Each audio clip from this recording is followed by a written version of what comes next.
минувшее воскресенье киргизское консульство в Екатеринбурге вновь дало повод для совсем не риторических вопросов об адекватности своих сотрудников, которых назвать дипломатами как-то рука не опускается. В 6 утра уже хорошо знакомый всем нашим теле- и интернет-зрителям Lexus, в наглую промчавшись прямо по трамвайной остановке Тверитина, на глазах у едва успевших разбежаться пассажиров, ломанулся по путям прямо в снежную целину. Ну и, разумеется, через метр застрял. Трамваи тоже на час с лишним.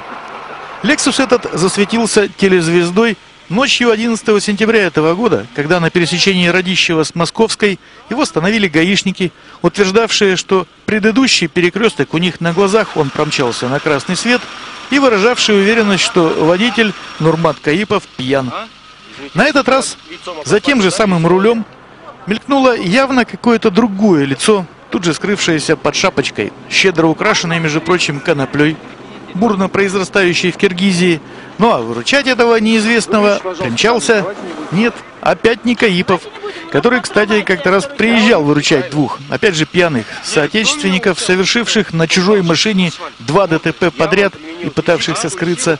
Тогда при них нашли целый арсенал для вскрытия дверей, а дипломат Каипов пытался внушить нашим милицейским, что иностранцев они пальцем трогать не могли.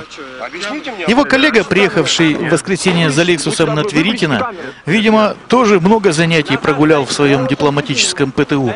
Но по этикету, по крайней мере, точно. Камеру выключите, пожалуйста. Выключите, пожалуйста, камеру. Давайте не будем. Давайте не будем, у нас на трамвае стоят второй час. Я уберу сейчас. Будьте добры, выключите камеру. У нас свободная пресса. Хотя снимают. Как ездят посольские машины. Двигайся. Двигайся.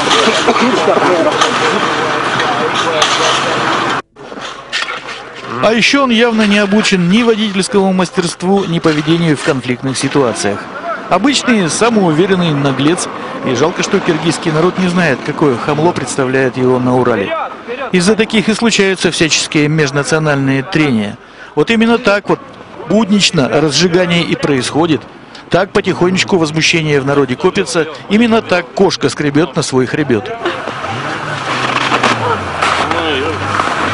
Не получилось удрать, да? Выключите камеру, я сказал. Нет. Выключите, будьте добры, выключите камеру. Нет. Назад дайте, Я назад. его сейчас выкину, Ваня. Да нет, назад дайте, уже вытащим, давайте толкнем. На остановку. Я его туда вытащу. Он же с остановки заехал. Вам здесь долго будет, мы сейчас толкнем и все выедем. Вперед там целина. Уточним еще раз, чтобы все нас правильно поняли. Мы категорически против того, чтобы подобные хамские выходки конкретных взорвавшихся лиц бросали тень на, собственно, киргизский народ, который они явно по недоразумению представляют здесь. Киргизы народ в принципе не агрессивный, трудолюбивый и не бухающий.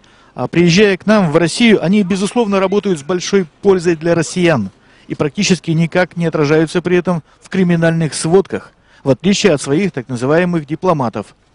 Киргизам и так в последнее время сильно не везет с целой чередой цветных революций и внутренних конфликтов. А тут консульские работнички, присосавшись к народным киргизским денежкам, отжигают на лексусах, наслаждаясь всеми прелестями порочной жизни, которые вряд ли посмели бы вести у себя на родине с известной ее строгостью нравов. Это мы к тому, чтобы зритель все же отделял козлищ от агнцев, и чтобы на всех киргизов ни в коем случае не ложилось пятно от конкретных позорников.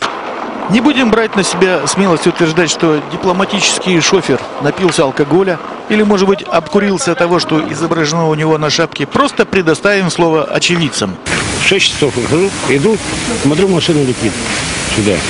Я думал, это он разгружается или что, обычно почту привозят. Залетел туда.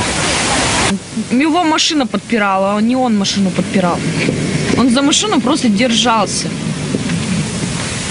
Сразу видно, что он пьяный. Он говорит, что навигатор у него глюканул.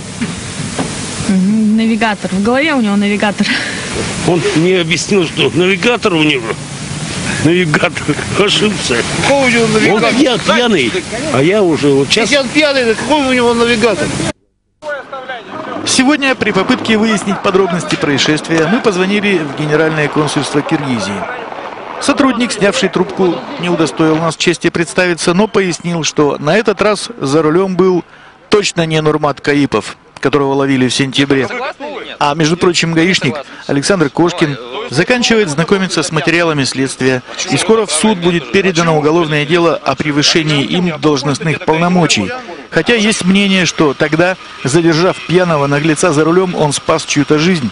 И вообще-то достоин не наказания, а награды.